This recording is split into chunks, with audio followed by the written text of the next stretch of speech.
ಹಾಂ ಸರ್ ನಮಸ್ಕಾರ. ನಮಸ್ಕಾರ. ಯಾವ ಊರು ತಮ್ಮದು? ನಮ್ಮ ಚಂದ್ರಾಪುರ ಸರ್.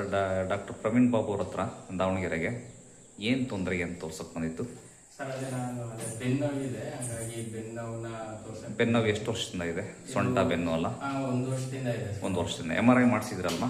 ಅದು ರಿಪೋರ್ಟ್ ಕೊಟ್ರಮ್ಮ ಒಂದ್ಸರಿ.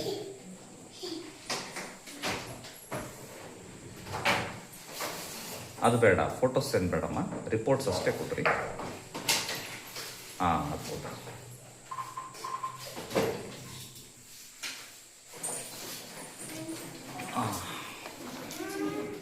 L4 L5 S1 disc bulge ಅಂತ ಬಂದಿದೆ, ಹೌದಾ?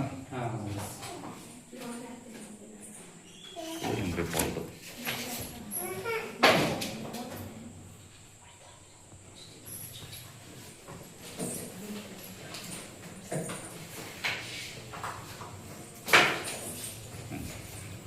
ಸರ್. ಈಗ ನಿಮಗೆ ನಮ್ಮ ಅಡ್ರೆಸ್ ಯಾರು ಹೇಳಿದ್ದು? ಸರ್ ಅದೇ ನಮ್ಮ ನಾದಿಗೂ ಇದೇ ಥರ ಸೇಮ್ ಇದೆ ಆಗಿತ್ತು. ಅವರಿಗೂ ಸೇಮ್ ಸೊಂಟ ನೋವು, ಇನ್ನೂ ಸಿವಿಯರ್ ಆಗಿಬಿಟ್ಟಿತ್ತು. ಅಂದರೆ ಕಾಲಿಗೆಲ್ಲ ಎಳ್ಕೊಂಡ್ಬಿಟ್ಟಿತ್ತು, ನಡಿಲಿಕ್ಕೂ ಕಷ್ಟ ಆಗ್ತಾ ಇತ್ತು. ಅವರಿಗೆ ಫುಲ್ ಕೂರಕ್ಕೂ ಆಗ್ತಿರ್ಲಿಲ್ಲ, ಇದು ಮಾಡೋಕ್ಕಾಗ್ತಿರ್ಲಿಲ್ಲ. ಅವ್ರಿಗೇನು ಆಪ್ರೇಷನ್ ಸಜೆಸ್ಟ್ ಮಾಡಿದ್ರಂತ? ಆಪ್ರೇಷನ್ ಮಾಡ್ಬೇಕು ಅಂತ ಹೇಳಿದ್ರಂತ? ಅವರಿಗೆಲ್ಲ ಏನೋ ಇಂಜೆಕ್ಷನ್ ಕೊಟ್ಬಿಟ್ಟು ಇದು ನೋಡ ಅಂತ ಹೇಳ್ಬಿಟ್ಟು, ಆ ಸ್ಪೈನ್ ಇದಕ್ಕೆ ಬೆನ್ನು ಮೂಳೆಗೆನೆ ಇಂಜೆಕ್ಷನ್ ಕೊಡ್ಬೇಕಾಗತ್ತೆ ಹೇಳಿದ್ರಂತೆ. ಹಾಗಾಗಿ ನನಗೆ ಕೇಳಿದ್ರು, ಅವಾಗ ನಾನು ಬೇಡ ಅಂತ ಹೇಳಿದ್ದೆ.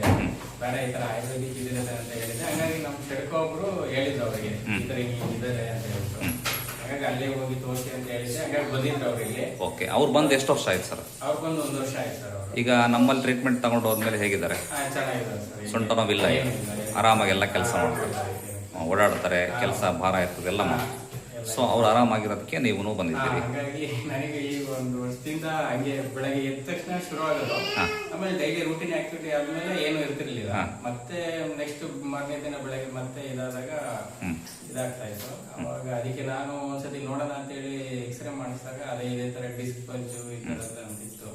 ಹಾಗಾಗಿ ಅವ್ರಿಗೆ ಸೇಮ್ ಅದೇ ತರ ಈ ತರ ಸಿಂಟಮ್ಸ್ ಹಂಗಾಗಿ ಅಂತ ಹೇಳಿ ನಾನು ಬಂದು ತೋರಿಸ್ಲಿಕ್ಕೆ. ಒಟ್ಟು ಅವರಂತೂ ಖುಷಿ ಇದಾರಲ್ಲ ಸರ್? ಅವ್ರು ಖುಷಿ. ನಿಜ ಹೇಳ್ತಿದ್ರಲ್ಲ? ನಿಜ ಹೇಳ್ತೀನಿ. ಡಾಕ್ಟರ್ ಲಂಚ ಕೊಟ್ಟಿರ್ತಾರೆ ಹೇಳಿ ಅಂತ ಹೇಳ್ತಿದ್ದಾರೆ? ಏನಿಲ್ಲ ಅಲ್ಲ? ಒಳ್ಳೆ, ಥ್ಯಾಂಕ್ ಯು.